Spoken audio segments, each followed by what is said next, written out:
안녕하세요, 동물의 세계입니다. 웬만해서는 상상하기 힘든 충격적인 일이 지금으로부터 약 11년 전 중국의 우한 동물원에서 일어났다고 해요. 여러분들도 아시다시피 중국 쓰촨성 일대에 주로 서식하는 판다는 너무나 귀엽고 친숙한 외모를 가지고 있잖아요. 사육사에게 장난을 치며 대굴대굴 구르는 모습이나 뒤뚱뒤뚱 걷는 모습이 워낙 귀여워서 많은 이들에게 사랑받고 있어요. 대나무를 주식으로 하되 동물원에서도 곡물과 계란을 섞은 빵, 워터우를 먹거나 사과, 바나나, 당근 등의 간식을 주로 먹는 판다는 대표적인 초식동물로 알려져 있는데요. 그런데 이처럼 순하고 귀엽게만 보이는 판다가 어느 날 동물원에서 공작새를 집요하게 따라다니더니 끝내 잔혹하게 죽여버리고 입에 물고 있는 그 모습이 공개되어 많은 사람들을 놀라게 하는 충격적인 일이 벌어졌어요. 뿐만 아니라 판다가 사람을 해치는 시도를 무려 18번이나 한 적이 있으며 그 중에서도 특정 개체는 4번이나 사람을 공격한 상습범이라고 하는데요. 어째서 이런 일들이 발생했고 판다의 진짜 모습은 어떤 것인지 우리가 판다를 대할 때 주의해야 할 점 지금부터 시작하겠습니다.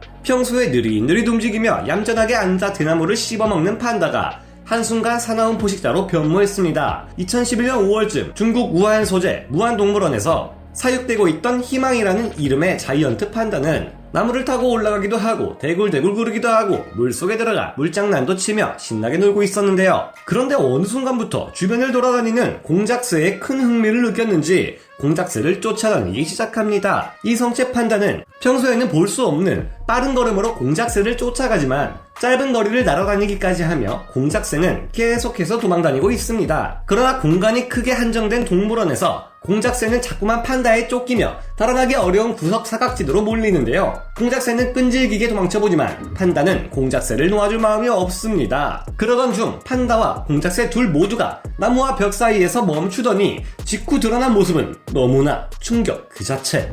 판다가 결국 공작새의 목을 물어 죽여버렸고 판다의 입에는 죽은 공작새가 물려 있었기 때문입니다. 현재 판다는 전형적인 초식동물로 알려져 있지만 알고 보면 곰과의 동물로 전형적인 육식동물의 소화기관을 여전히 가지고 있습니다. 판다는 진화를 거듭하면서 고기에서 맛볼 수 있는 감칠맛을 느끼는 단백질을 형성하는 유전자에 돌연변이가 생겨 이후 고기의 감칠맛을 느낄 수 없게 되었다고 해요. 그러자 판다는 힘들게 다른 동물을 사냥해서 잡아먹을 바에야 어차피 맛도 다 거기서 거기인데 주변에 널린 대나무나 대충 뜯어먹자 이렇게 행동하다 보니 식습관이 변한 것으로 학자들은 추정하고 있습니다. 판다가 주식으로 대나무를 먹지만 그 외에도 여러가지 간식을 즐기는 이유는 아직 판다가 육식동물 특유의 짧은 소화기관을 가지고 있기 때문인데요. 판다는 육식동물에서 초식동물로 진화한 동물이다 보니 다른 초식동물들에 비해 장의 길이가 너무 짧아서 대나무를 먹기는 해도 대나무의 섬유질을 효율적으로 소화시킬 수 없다고 합니다. 이 때문에 식사 시간이 나름 정해져 있는 다른 동물들과 달리 판다는 자는 시간을 제외한 대부분의 시간을 틈만 나면 대나무와 죽순을 먹는데 할애하는 특징이 있는데요. 여전히 육식동물들의 날카로운 이빨과 발톱, 길이가 짧은 장을 가지고 있어서 야생 판다들의 경우는 먹을 대나무가 다 떨어지면 쥐처럼 작은 동물을 사냥해 가끔 잡아먹기도 한다고 해요. 2021년 11월 말 중국 섬서성에서는 육식을 하는 칠랑 판다가 발견되기도 했는데요. 이곳에서 발견된 판다는 뉴스 매체를 통해 보도되기도 했는데 대나무가 아닌 영양의 일종인 타킨의 30cm 정도 되는 뼈를 갉아먹고 있었는데요. 당시 현장에서는 판다 주변에서 여러 개의 동물 뼈와 아직 소화되지 않은 동물의 유해가 있는 판다의 분변 또한 발견. 이들은 발견된 장소인 섬서성에서 대나무가 구하기 힘들어지자 식생활을 다시 육식으로 바꾼 것으로 추정됩니다. 이 거대한 발바닥 뼈와 날카로운 발톱을 보면 박물관에 전시된 공룡의 것이 아닌가 하는 생각이 들겠지만 놀랍게도 이는 판다의 왼쪽 앞발 골격입니다. 우리는 판다를 동물원의 귀염둥이 초식동물 정도로 알고 있지만 사실 알고 보면 판다는 무시무시한 맹수이기도 한데요. 판다의 식성은 일반적으로 초식이지만 판다의 이빨과 발톱은 영락없이 다른 육식동물들의 것을 빼닮아 있습니다. 단단한 대나무마저 의적적 씹어먹는 판다의 이빨로 사람을 물었다가는 두개골에 구멍이 뚫리거나 생사를 오가는 심각한 부상을 입을 수 있는 것으로 알려져 있습니다. 판다는 동글동글한 모습을 하고 있지만 그 털 아래에는 막강한 근력을 가진 근육이 자리 잡고 있으며 운동신경 또한 인간과는 비교할 수 없을 정도로 뛰어난데요. 뒤뚱뒤뚱 느릿느릿 걷는 모습을 보면 방심하기 쉽지만 몸길이 1.2m에서 1.8m, 무게 70kg에서 160kg에 이르는 거대한 성체 판다가 나무를 쉽게 훌쩍 오르는 것을 생각해볼 때 인간이 맨몸으로 어떻게 해볼 수 있는 상대가 절대 아니라고 할 수 있습니다. 중국의 판다 보호구역 안에서 촬영된 새끼 판다들이 사육사와 장난을 치는 모습을 보면 새끼 판다들이 너무 귀엽지만 자세히 보면 이 새끼 판다들의 장난에도 힘겨워하는 사육사의 모습을 발견할 수 있는데요. 이것도 극한 직업이네. 이처럼 어린 판다의 경우 그나마 다리에 매달려도 쉽게 떼어놓을 수 있지만 성체 판다가 상대라면 이야기는 다릅니다.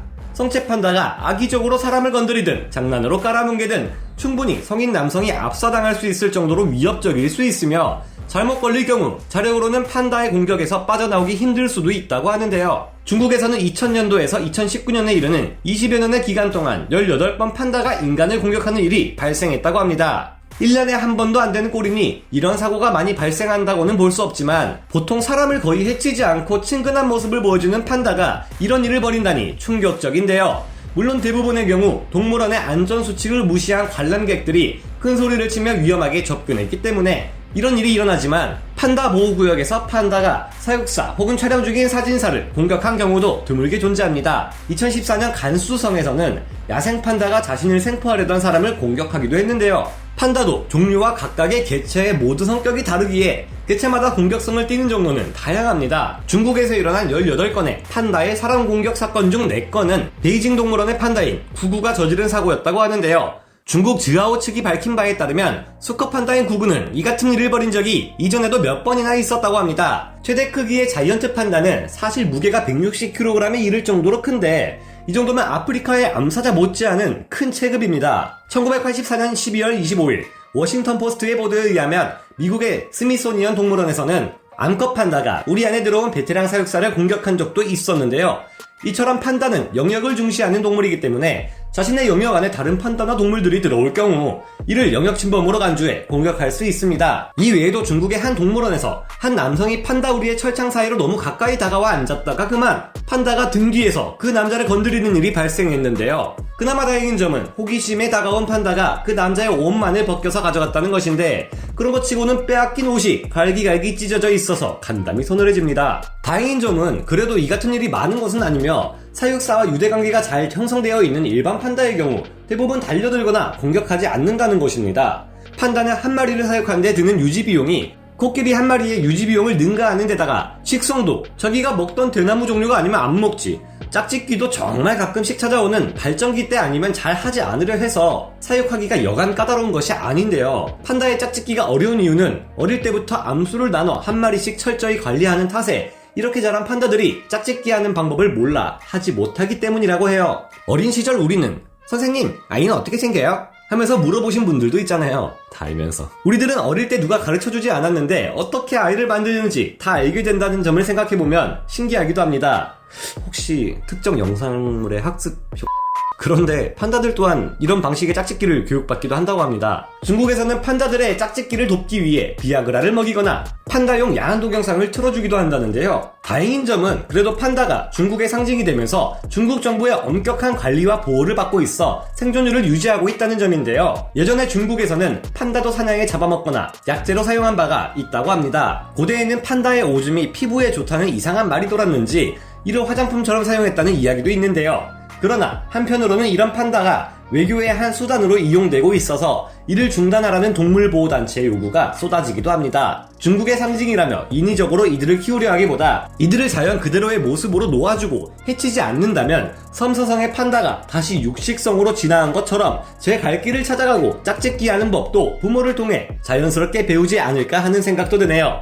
영화 주라기 공원 말콤 박사의 명언처럼 생명은 언제나 길을 찾기 마련이니까요. 동물의 세계였습니다.